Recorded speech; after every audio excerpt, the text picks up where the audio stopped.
വന്ന വഴി മറക്കാറില്ലെന്ന് ഒരിക്കൽ കൂടി തെളിയിച്ചിരിക്കുകയാണ് നിയുക്ത മുഖ്യമന്ത്രി വി.ഡി. സതീശൻ. മുഖ്യമന്ത്രി പ്രഖ്യാപനം വന്ന് മണിക്കൂറുകൾക്കിപ്പുറം രാഷ്ട്രീയ ഗുരുവിന്റെ സ്മരണകൾക്ക് മുൻപിൽ പ്രണമിച്ചുകൊണ്ടാണ് അദ്ദേഹം മുൻപോട്ട് ചുവടുവയ്ക്കാൻ ഒരുങ്ങുന്നത്. നിയുക്ത മുഖ്യമന്ത്രിയെ തിരഞ്ഞെടുക്കപ്പെട്ടതിന് പിന്നാലെ തിരുവനന്തപുരത്തെ ജി കാർത്തികേയന്റെ വസതിയിൽ അദ്ദേഹം സന്ദർശനം നടത്തി. രാഷ്ട്രീയത്തിൽ സതീശനെ കൈപിടിച്ചുയർത്തിയ ഗുരുനാഥനാണ് ജി കാർത്തികേയൻ. ഞാനിവിടുത്തെ മൂത്ത മകനാണ്, ഇതെന്റെ സ്വന്തം കുടുംബമാണ് എന്ന് വികാരാധീനായി പറഞ്ഞുകൊണ്ടാണ് സതീശൻ ആ വീടിന്റെ പടികൾ കയറിയത്. ഔദ്യോഗിക പദവികളുടെ ഗാംഭീര്യമെല്ലാം മാറ്റിവെച്ച് തന്റെ പ്രിയപ്പെട്ട ഗുരുനാഥന്റെ കുടുംബത്തിനു മുന്നിൽ അദ്ദേഹം ഒരു മകനായി മാറി.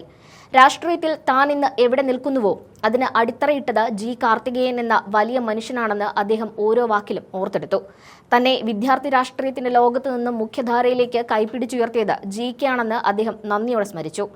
1996-ലും 2001-ലും അദ്ദേഹത്തിന് മത്സരിക്കാനുള്ള അവസരം ഉണ്ടാക്കി കൊടുത്തത് ജി സുധാകരനാണ്. അക്കാലത്തും എ.കെ. ആന്റണിയോടും കെ. കരുണാകരനോടും സതീശൻ പാർട്ടിയുടെ വലിയൊരു സമ്പത്തായി മാറുമെന്ന് ജി കാർത്തികേയൻ ഉറപ്പിച്ചു പറഞ്ഞിട്ടുണ്ട്.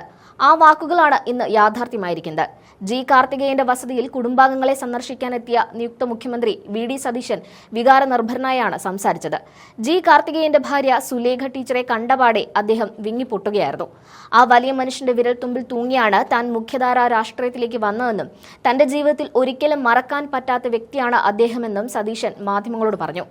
ജീവിതത്തിൽ ഒരിക്കലും മറക്കാൻ കഴിയാത്ത വ്യക്തിത്വമാണ് ജി.കെ. അതുകൊണ്ട് തന്നെ വലിയൊരു ഉത്തരവാദിത്തം ഏറ്റെടുക്കുന്നതിന് തൊട്ടുമുൻപ് അനുഗ്രഹം വാങ്ങാൻ ഇവിടെയല്ലാതെ മറ്റെവിടെയാണ് പോകുക എന്നും അദ്ദേഹം പറഞ്ഞു. സതീശൻ ഞങ്ങളുടെ മൂത്ത മകനാണെന്ന് ടീച്ചറും ആവർത്തിച്ചു. ജി കാർത്തികേയൻ ജീവിച്ചിരുന്ന കാലത്ത് സതീശന്റെ ഓരോ വളർച്ചയിലും അദ്ദേഹം അത്യധികം സന്തോഷിച്ചിരുന്നു.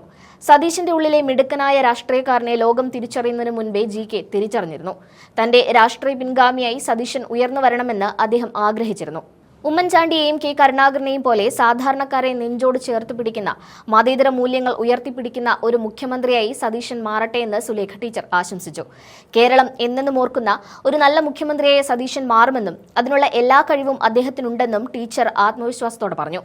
നന്ദനത്തിലെ സ്വീകരണ മുറിയിൽ ശബരിനാഥൻ, ദിവ്യ എസ്. അയ്യർ എന്നിവർക്കൊപ്പം കുടുംബാംഗങ്ങളെ പോലെ സതീശൻ സമയം ചെലവഴിച്ചു. സിനിമാ താരം ജഗദീഷ്, നിർമ്മാതാവ് രഞ്ജിത്ത് തുടങ്ങിയവരും ഈ വൈകാരിക നിമിഷങ്ങൾക്ക് സാക്ഷ്യം വഹിക്കാൻ അവിടെ എത്തിയിരുന്നു. രാഷ്ട്രീയത്തിലെ തിരക്കുകൾക്കിടയിലും താൻ എവിടെ നിന്ന് വന്നുവെന്നോ ആരാണ് തന്നെ വളർത്തിയതെന്നോ വി.ഡി. മറന്നിട്ടില്ല എന്ന് അദ്ദേഹം ഒരിക്കൽ കൂടി തെളിയിച്ചിരിക്കുകയാണ്. 2001-ൽ പറവൂരിൽ നിന്ന് തുടങ്ങിയ ആ തെരഞ്ഞെടുപ്പ് രാഷ്ട്രീയ യാത്ര ഇന്ന് കേരളത്തിന്റെ അമരത്ത് എത്തി നിൽക്കുകയാണ്. പരാജയങ്ങളിൽ തളരാതെയും വിജയങ്ങളിൽ അഹങ്കരിക്കാതെയും മുന്നോട്ട് പോയ സതീശന് ജി കാർത്തികേയൻ എന്ന ഗുരുനാഥൻ നൽകിയ ഉപദേശങ്ങൾ എന്നും കരുത്തായിരുന്നു. ഗുരുവിന്റെ അഭാവത്തിൽ അദ്ദേഹത്തിന്റെ കുടുംബം നൽകുന്ന ഈ പിന്തുണയും സ്നേഹവും സതീശനെ സംബന്ധിച്ചിടത്തോളം വലിയൊരു ഊർജ്ജമാണ്. തന്റെ മകന് ലഭിച്ച അംഗീകാരമായിട്ടാണ് സുലേഖ ടീച്ചർ ഈ നിമിഷത്തെ കാണുന്നത്. നിയുക്ത മുഖ്യമന്ത്രിയെ മധുരം നൽകിയാണ് കുടുംബം സ്വീകരിച്ചത്. കുടുംബാംഗങ്ങളോടൊപ്പം ഫോട്ടോ എടുക്കാനും കുശലാന്വേഷണങ്ങൾ നടത്താനും അദ്ദേഹം സമയം കണ്ടെത്തി. ജി കാർത്തികേയന്റെ സ്വപ്നങ്ങൾ പൂവണിയുന്ന ഒരു കേരളം കെട്ടിപ്പടുക്കാൻ സതീശന് കഴിയട്ടെ എന്ന പ്രാർത്ഥനയോടെയാണ് അദ്ദേഹത്തിന്റെ വസതിയിൽ നിന്നും സതീശൻ മടങ്ങിയത്. പ്രതിപക്ഷ നേതാവ് എന്ന നിലയിൽ സഭയിൽ നടത്തിയ മികച്ച പ്രകടനങ്ങൾ മുഖ്യമന്ത്രി എന്ന നിലയിലുള്ള അദ്ദേഹത്തിന്റെ പ്രവർത്തനങ്ങൾക്ക് മാറ്റുകൂട്ടുമെന്ന് ഉറപ്പാണ്. വൈകാരികമായ നിമിഷങ്ങളുടെ അദൃശ്യങ്ങൾ കൂടി ചേർക്കുന്നുണ്ട്, കണ്ടുനോക്കാം.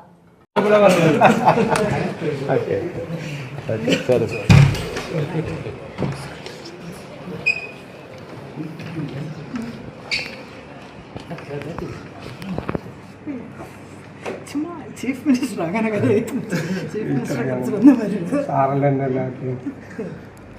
ഞാൻ ആകെ എനിക്ക് അവിടെ പാടുള്ള സാറിന് മാത്രമേ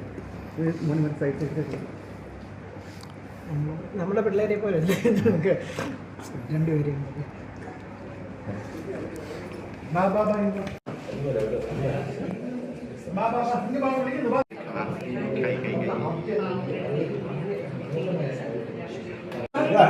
വി.ഡി. സതീശൻ ഫൈറ്റ് ചെയ്തത് മുഖ്യമന്ത്രി ആവാന്. അയ്യോ, എനിക്ക് അത് സോഷ്യൽ മീഡിയ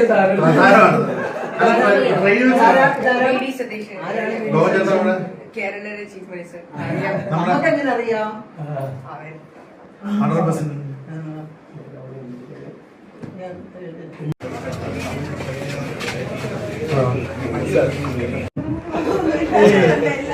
പിള്ളേരെ കൊണ്ട് സമ്മതിപ്പിക്കുന്നത് എന്റെ ലൈനാണ്. പിള്ളേരെ കൊണ്ട് ചൂടാണ്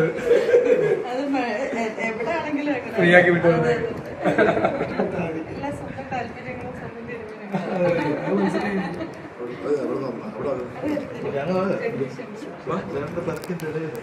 ഏയ്